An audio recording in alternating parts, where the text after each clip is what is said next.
الرجیم بسم اللہ الرحمن الرحیم ان الذين يؤذون الله ورسوله لعنهم الله في الدنيا والآخرة وأعد لهم عذابا مهینا۔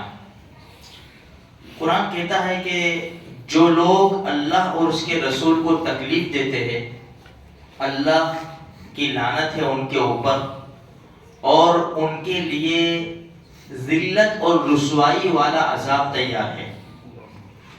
دیکھو میرے بھائیوں، ہمارے نبی کو دشمنوں نے بہت تکلیف پہنچائی۔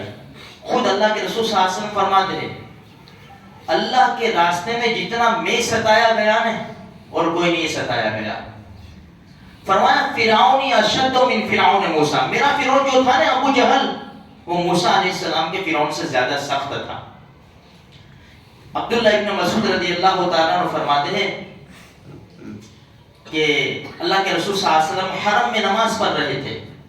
اللہ کے رسول کی نماز بڑی شان والی، لمبے لمبے رکوع، لمبے لمبے سجدے۔ مشرکین مکہ بیٹھے ہوئے تھے، ابو جہل ابن ہشام تھا، عتبہ تھا، شیبہ تھا، عقبہ ابن ابی معیط تھا، امیہ ابن خلف تھا اور دوسرے دو آدمی، 7 آدمی بیٹھے ہوئے تھے۔ ابو جہل نے کہا کہ تم میں سے کوئی ایسا ہے کہ فلاں قبیلے میں جانور ذبح ہوا ہے، وہاں سے جانور کی اوجڑی لا کر یہ محمد کے اوپر ڈال دے گئے تو بدبخت انسان کو عقبہ ابن ابی معیط اٹھا کہ میں یہ کام کروں گا، نالائق گیا اور اونٹ کی اوجڑی، جو بھی جانور ذبح ہے اس کی اوجڑی۔ ہمارے نبی سجدے میں تھے، پیارے نبی سجدے میں تھے، اللہ کے محبوب، اوجڑی لا کر ڈال دی۔ کتنا آسان لگتا ہے کہنا اور سننا، کیا منظر ہوگا؟ نبی سجدے میں اور جانور جو ذبح ہوا اس کی اوجڑی لا کر ڈال دی۔ عبداللہ ابن مسعود رضی اللہ فرماتے میں دیکھ رہا ہوں لیکن میری ہمت نہیں تھی ان دشمنوں کے سامنے کہ میں کچھ کر سکوں۔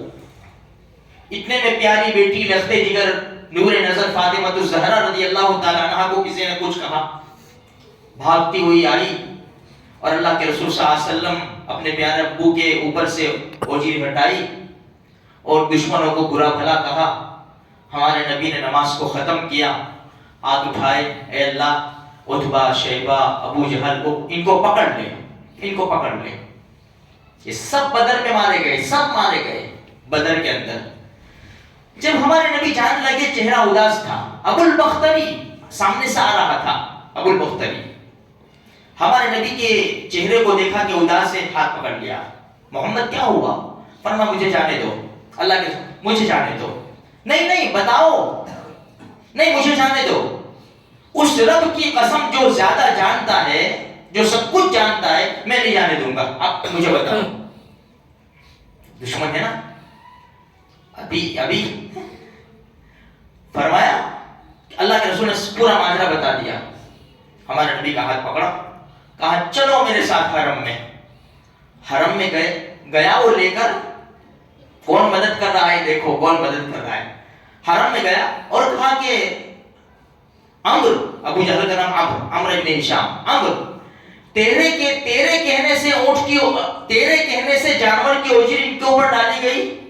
کہا کہ ہاں۔ اتنی زور سے اس کو لگائی کہ خون بہنے لگا، ہاتھا بھائی کا نمبر آ گیا۔ ابو جہل نے کہا رہنے دو، رہنے دو، اس سے تو محمد کا فائدہ ہوتا ہے، اس کو کچھ بھی مت کہو، چھوڑ دو، اس سے محمد کا فائدہ ہوتا ہے صلی اللہ علیہ وسلم۔ کہنے کا مقصد یہ ہے کہ تکلیفیں بہت اٹھائی، ہم اللہ کے رسول کے شیدائی ہیں، ہم اللہ کے رسول کے ماننے والے ہیں، تو بجائے ہم تکلیفیں اٹھانے کے ہم اپنے نبی کو تکلیف پہنچا رہے ہیں۔ میرے بھائیوں، ہم تو شیدائی ہیں نا، یہ نوجوانوں کو پوچھو جو جس ہیرو کا فالو کرتا ہے اس کے جیسی زندگی گزارنے کی کوشش کرتا ہے، لیکن نہیں ہو سکتا، اس لیے کہ ان کی لائف سٹائل بہت اونچی۔ 2 لاکھ روپے کی گھڑی کہاں سے لا کے پہنے گا؟ 50 لاکھ روپے کی گاڑی کہاں سے لائے گا؟ 2 کروڑ کا بنگلہ کہاں سے لائے گا یہ؟ ہاں، وہ اگر 50,000 کی پھٹی پرانی پینٹ پہنے گا تو یہ 500 کی بھی تو لا کے پہنے گا پھٹی پرانی۔ ہاں، یہ ان کا فالو نہیں ہو سکتا، اس لیے ان کی لائف سٹائل بہت اونچی۔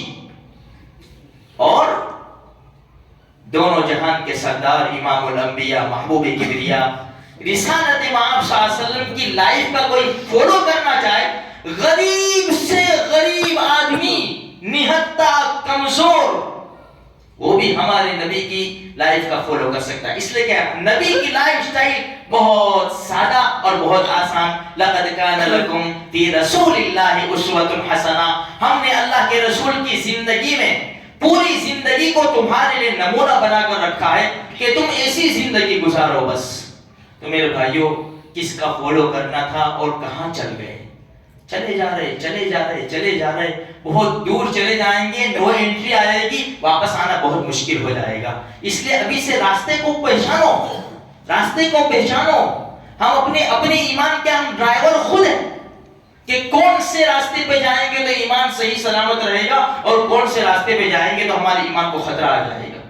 اس لیے میرے بھائیوں، پوری کوشش کرو اللہ اور اس کے رسول کو راضی کرنے کی. اللہ مجھے آپ کو سارے مسلمانوں کو نیک توفیق بخشے.